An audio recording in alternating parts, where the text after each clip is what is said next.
Visibility is so underrated. Personally, I hate showing the stuff that I have done, but unfortunately, this is how corporate life works. You have to show the work you have done. 4 types की office politics सबसे common है. सबसे पहला आता है manager favouritism. जैसे ये word खुद ही एक्सप्लेन करता है. मैनेजर एक पर्सन को स्पेसिफिक अटेंशन देता है, कुछ ज़्यादा इंपॉर्टेंस देता है, कुछ पर्सनल रिलेशनशिप है मैनेजर के, कोई भी रीज़न हो सकता है. मैनेजर फेवरेटिज्म बहुत कॉमन है, कॉर्पोरेट्स में अक्सर देखा जाता है. सेकंड टाइप की ऑफिस पॉलिटिक्स होती है ऑफिस गॉसिप. दूसरे एम्प्लॉयज किसी के बारे में र्यूमर्स फैला रहे हैं, किसी को डाउन प्ले कर रहे हैं. बहुत सारे अलग अलग तरीकों के गॉसिप्स हो सकते हैं. हो सकता है आपको खुद कुछ पर्सनली देखा भी हो कि आपके बारे में कोई कुछ र्यूमर्स फैला रहा है. तीसरी टाइप की ऑफिस पॉलिटिक्स देखी जाती है क्रेडिट स्टीलिंग. जैसे आपने कुछ काम करा तो आपका क्रेडिट उस काम का कोई और ले जाएगा. चौथी टाइप की जो ऑफिस पॉलिटिक्स देखी जाती है वो होती है ग्रुपिज्म, या आप इसको एक्सक्लूजन भी कह सकते हैं. ग्रुप्स फॉर्म हो जाते हैं विद इन एम्प्लॉयज़ की, इस बंदे को एक्सक्लूड करके चलेंगे. कुछ भी इंपॉर्टेंट प्रोजेक्ट आएगा उसको एक्सक्लूड करेंगे, या कुछ सोशल गैदरिंग होगी तो उसको एक्सक्लूड करेंगे, उसको पता नहीं लगने देंगे. उस तरह का ग्रुपिज्म भी फॉर्म हो जाता है. या फिर लंच ब्रेक लेंगे तो उसको नहीं बताएंगे. उस तरह की चीज़ें बहुत देखी जाती है. ऑफिस पॉलिटिक्स को मैंने पर्सनली भी देखा है. थैंकफुली मेरी करंट कंपनी में इतनी ज़्यादा नहीं है ऑफिस पॉलिटिक्स, बट मैंने अपनी पास्ट जो मेरे एम्प्लॉयर थे वहाँ पर ऑफिस पॉलिटिक्स काफ़ी हद तक देखी है. So this is something I personally relate to, and this is why I have taken up this topic, because ये बहुत लोगों की लाइफ में ये प्रॉब्लम रही होगी कहीं ना कहीं. हो सकता है आप करेंटली भी फेस कर रहे हो.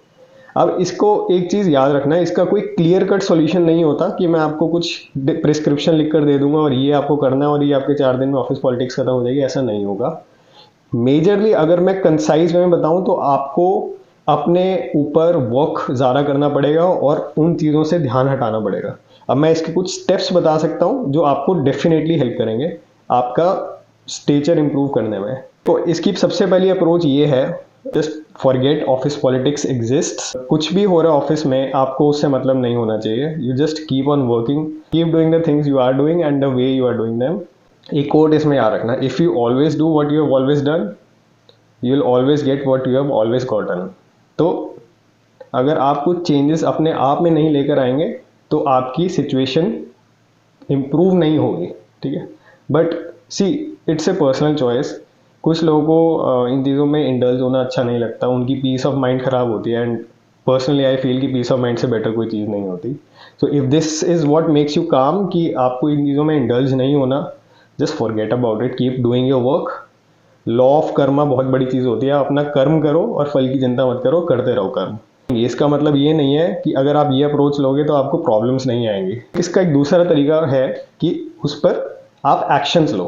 अब एक्शंस, मैंने इसकी एक बहुत इंटरेस्टिंग लिंक्डइन पोस्ट पढ़ी थी, वो मैं आपके साथ शेयर भी कर दूंगा. वो एक बुक है 48 laws of power by Robert Greene. I link that book also and that is a must read. एक साइड नोट में दूंगा, वो बुक थोड़ी सी कुछ लोगों को नेगेटिव लग सकती है. उसमें लॉज बताए हैं 48, जहाँ पर जो आपको हेल्प करेंगे सोसाइटी में पावर ज़्यादा गेन करने के लिए. I read this book 4-5 years ago and this is a brilliant book, but you have to know what law you have to work on और कौन सा लॉ आपको इग्नोर करके चलना है. मैं कॉर्पोरेट लाइफ में सारे लॉज एज इट इज आप अप्लाई नहीं कर सकते, वो चीज़ याद रखना. So I read one LinkedIn post, वो 48 लॉज ऑफ पावर से इंस्पायर्ड लिंक्डइन पोस्ट थी, तो I like it a lot. I'll share that LinkedIn post and I'll briefly discuss the laws which have been shared in that LinkedIn post. उसमें उन्होंने 5 laws describe करे. उनमें से एक law से मैं सहमत नहीं हूं तो मैं वो शेयर नहीं करूंगा. I'll share the 4 laws they have mentioned. पहला लॉ उन्होंने मेंशन करा law number 5 which says so much depends on your reputation, guard it with your life. अब पर्सनली मेरी जो इंटरप्रिटेशन है इसकी कि आपका जो वर्क क्वालिटी है दैट शुड बी सुप्रीम. आपकी रेप्यूटेशन जो होनी चाहिए वो टॉप नॉच क्वालिटी वर्क की होनी चाहिए. एंड ऐसा हो, इतना अच्छा काम आप डिलीवर करो हर एक प्रोजेक्ट में, not just one project, in every project you should deliver such work कि नेक्स्ट कोई भी नया प्रोजेक्ट आए तो आपके मैनेजर को सबसे पहले आपका नाम आना चाहिए. That should be your aim. So your reputation is very important, your brand is very important. Law number 16 which says use absence to increase respect and honour. अब इस लॉ की जो पर्सनली इंटरप्रिटेशन मैं करता हूँ इन कॉर्पोरेट सेटअप, आपको office politics से absent रहना है. Don't get to involve in gossips etcetera. इन चीज़ों में इन्वॉल्व नहीं होना एक्टिवली आपको. यू शुड बी अवेयर कि क्या हो रहा है क्या नहीं हो रहा, but you should kind of stay neutral towards them. Don't get involve. एक न्यूट्रल स्टांस आपको अपना बना कर रखना है. Don't get involve and don't draw away also. So you have to stay neutral. Next law जो डिस्कस करा है वो है law number 35 which says master the art of timing. इसका जो पर्सनली मैं इंटरप्रिटेशन निकालता हूँ वो ये है कि आपको जो भी अपने प्रोजेक्ट्स मिले हैं उनको आपको टाइमली डिलीवर करना है. No matter what. जो भी डेडिकेटेड टाइम आपको मिला है आपको उससे डिले नहीं करना.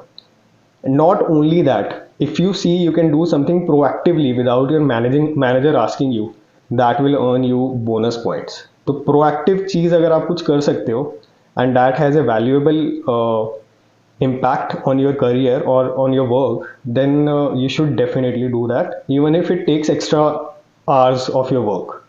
आप extra hours अगर आपके लगते हैं तब भी आपको वो करना चाहिए. So be proactive and deliver on time. Law number 38 which says think as you like but behave like others. This law is something I relate to.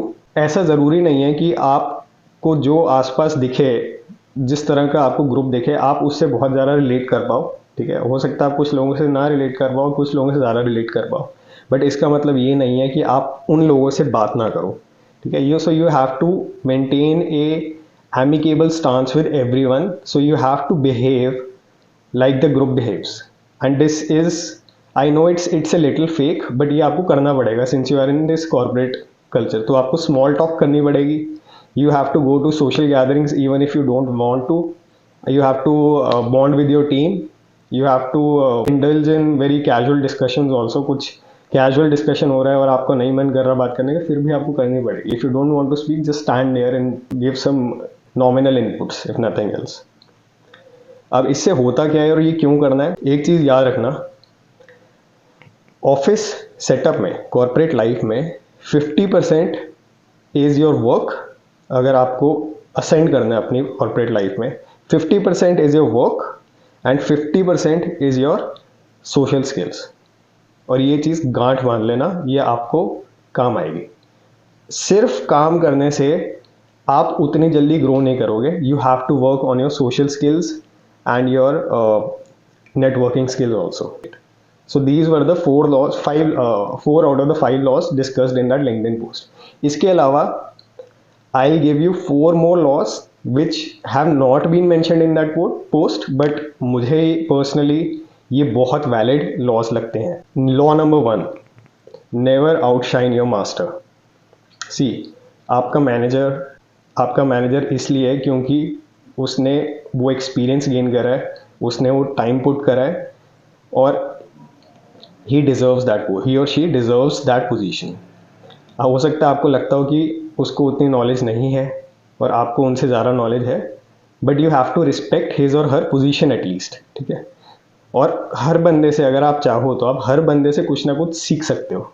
So don't ever outsmart your master, but at the same time never appear dumb in front of your master also. So अपने manager के सामने बहुत arrogant भी नहीं लगना कि भाई मेरे को सब आता है, और कभी किसी भी सिनेरियो में मैनेजर को डाउन प्ले नहीं करना, स्पेशली पब्लिकली तो बिल्कुल भी नहीं करना. और सेकंड ये है कि उनके सामने डम्ब भी नहीं आपको प्रिटेंड करना कि आप अननेसेसरी सवाल पूछ रहे हो. सो ये लॉ मेरे हिसाब से बहुत इंपॉर्टेंट है. ये next law is something I personally struggle with. Law number 6, court attention at all costs, which basically means आपने कुछ अच्छा काम करा है तो you have to show your visibility. Visibility is so underrated and personally I hate showing the stuff that I have done. अगर मैंने कुछ अच्छा काम भी करा है, आई फील कि मुझे वो दिखाना नहीं है, मैं बस काम करके आगे बढ़ूँ और नेक्स्ट काम टेकअप करूँ. आई hate showing it of. But unfortunately, this is how corporate life works. You have to show the work you have done. So even if you don't like it, like me, you have to do it. So अपनी visibility आपको दिखानी पड़ेगी खुद ही.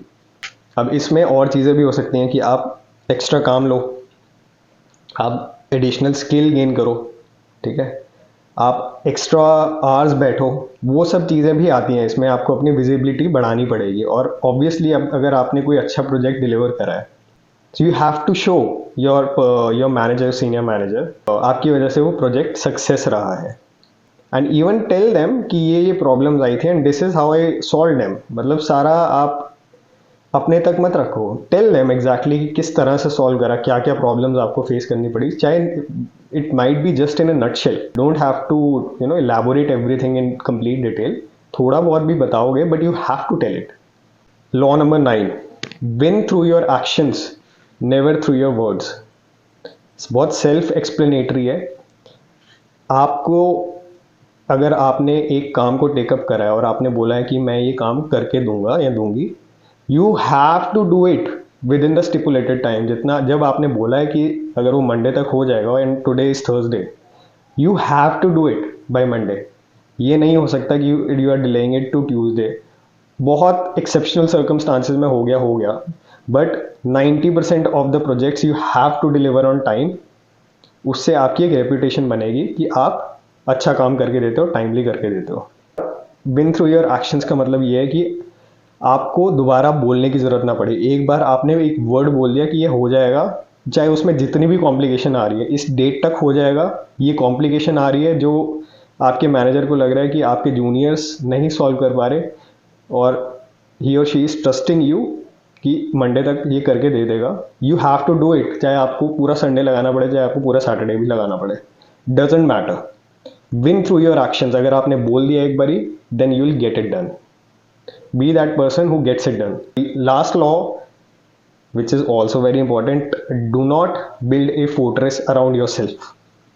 कभी भी ऐसा मत समझो कि ये पर्टिकुलर काम सिर्फ मैं अपने आप करूँगा और मैं किसी को नहीं बताऊँगा, ये किसी को नॉलेज नहीं दूंगा।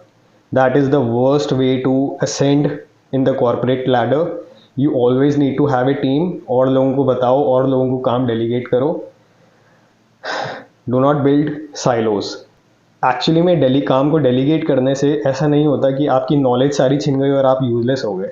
वो नॉलेज आपके पास रहेगी, आप एडिशनल नॉलेज गेन करने के लिए आपके पास टाइम बनेगा, ठीक है, आप कुछ एडिशनल प्रोजेक्ट्स टेकअप कर पाओगे। सो build a team, delegate your work. ये सारे लॉज ठीक हैं, वेरी इंपॉर्टेंट। ये एक चीज़ याद रखना कि लॉ ऑफ कर्मा से ऊपर कुछ नहीं होता। सो अपना काम करते चलो, और ऐसा नहीं करना कि आपको सिर्फ दिखावे का काम करना है, वो एक लिमिट तक है, बट आपको एक्चुअली में खुद से ये फील होना चाहिए कि जो आपको सैलरी मिल रही है, you are actually working for it. तो वो चीज़ कर्मा अपने आप घूम के वापस आएगा आपके पास। तो जब जितना आप काम ज़्यादा करोगे, जितना क्वालिटी आप बढ़ाओगे अपनी, जितना स्किल सेट बढ़ाओगे, लॉ ऑफ कर्मा आपको उतना देगा। So you will automatically climb up the ladder. So believe in the law of karma, that is the supreme law. जो एक लास्ट रिजॉर्ट है, अगर ऑफिस पॉलिटिक्स बहुत एक्सट्रीम है आपकी कॉर्पोरेट लाइफ में, and there is nothing that you can do, बहुत ज़्यादा अगेंस्ट है चीज़ें आपके, तो the only option is quit your job. There is always another option, मिल जाता है, ढूंढना पड़ता है थोड़ा, एंड जस्ट क्विट यार, it's not the end of life. Hopefully you will find something valuable in this video somewhere. All the best for your career, see you.